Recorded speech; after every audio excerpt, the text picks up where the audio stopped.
Welcome back to the Amazon FBA Sourcing Success Guide. And in this video, we're going to go over some tips that you'll need to know as you start to source material in order to sell in your Amazon FBA business. Now, one thing that you want to start thinking about when you're actually going to buy and purchase things for resale is you want to know that you are going to be able to mark up the item about 200%. That is a standard practice for Amazon FBA sellers. If you don't think that you're going to be able to mark up your items by 200% in order to get it to sell, it's probably not going to be a good idea in order to buy the material, because you're going to have shipping, you're going to have labor, you're going to have all these other things that are going to impact how much profit you are actually going to make. So every time you actually see an item, you need to have that operating in your head. You need to have that context as you approach an item.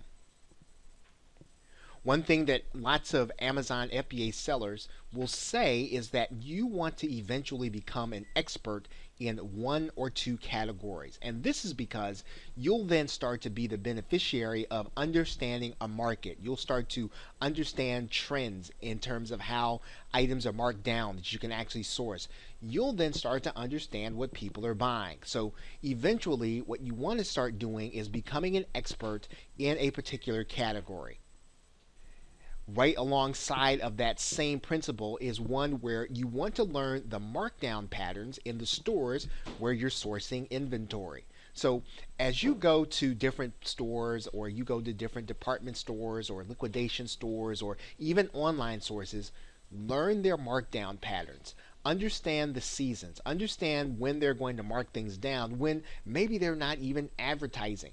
Those are going to be the best deals that you're going to be able to make, because in some cases you'll be able to negotiate before they actually even make some of the inventory available to the general public. So learn the markdown patterns in the stores where you are sourcing your inventory. You need to start thinking about where you can find discontinued products.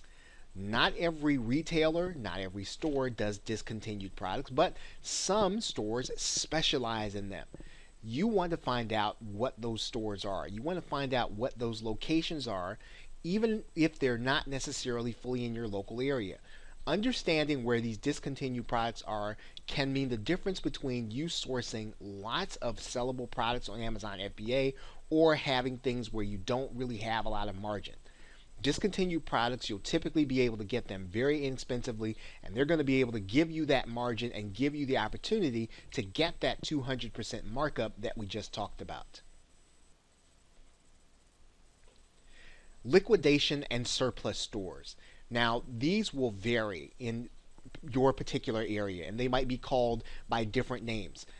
Typically, you're going to have a local retailer that is the primary liquidation store in that area. You want to get to know their patterns, and you want to get to know even management in those stores, so that in the cases where you're going to walk in the store, and there are going to be times when you may take all the inventory that they may have off the shelf, it might look a little strange to the manager. So you want to make sure that you have a good relationship with those managers, with the people that are working there, and then you want to know what they typically have. You want to know when they get their shipments in.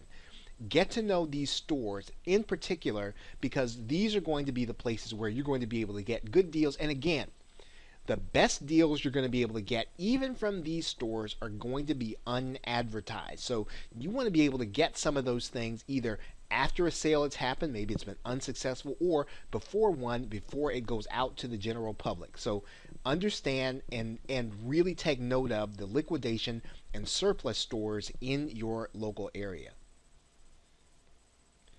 Now, a number of expert sellers report that when they buy from liquidation houses, typically they'll end up having to buy a pallet. So this is the kind of thing where you're going to be able to walk in and buy a shelf load. You're typically going to have to buy a pallet load. It's probably going to cost you thousands up front, and it is going to cost you some storage. So being able to get that merchandise, get it to Amazon quickly is going to help you to be able to avoid storage charges, and it's going to help you to be able to keep your house clear in order to continue to run your FBA business. So when you approach liquidation houses in particular, just understand you're going to be getting big quantities and you're going to be paying thousands up front, and you're also going to be dealing with storage if you cannot move it quickly. So make sure that you have a plan. Now, one of the other things that you really want to start thinking about is that profits in the FBA business are typically seen from that inventory over the course of a year. So if you're looking at your results from month to month, you may or may not see a trend where you can actually predict what it is you're going to make. If you have inventory and you've had it and it's been selling on Amazon FBA for over a year, then you'll start to have real data as to what it is that you think a particular item is going to do, how well it's going to do, how profitable it's going to be. So start really analyzing your results over the course of 365 days rather than 30 days or a month or 2 months or even 3 months in some cases, especially when you're just getting started.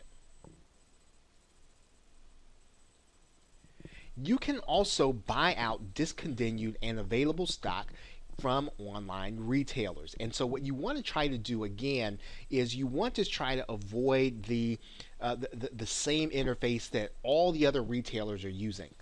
Always try to make a telephone call. Always try to get to talk to someone in person. See if you can get the email address of someone who is actually behind that online retailer, because that's where you're going to be able to talk to that person, find out exactly what quantity they have, negotiate a deal, and sometimes you'll be able to walk away with a better price than everyone who's approaching that same website online. So again, be ready to try to clear out anything that you see that's discontinued online or even offline.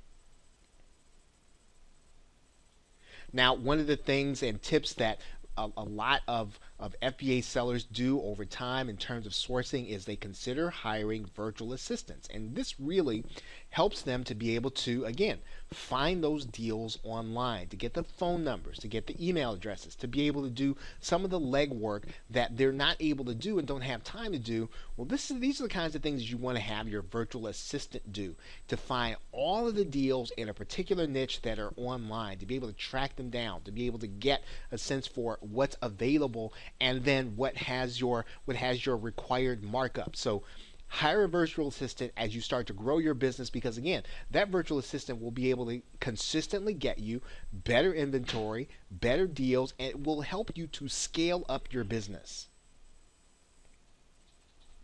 Consider hiring local sourcing assistants.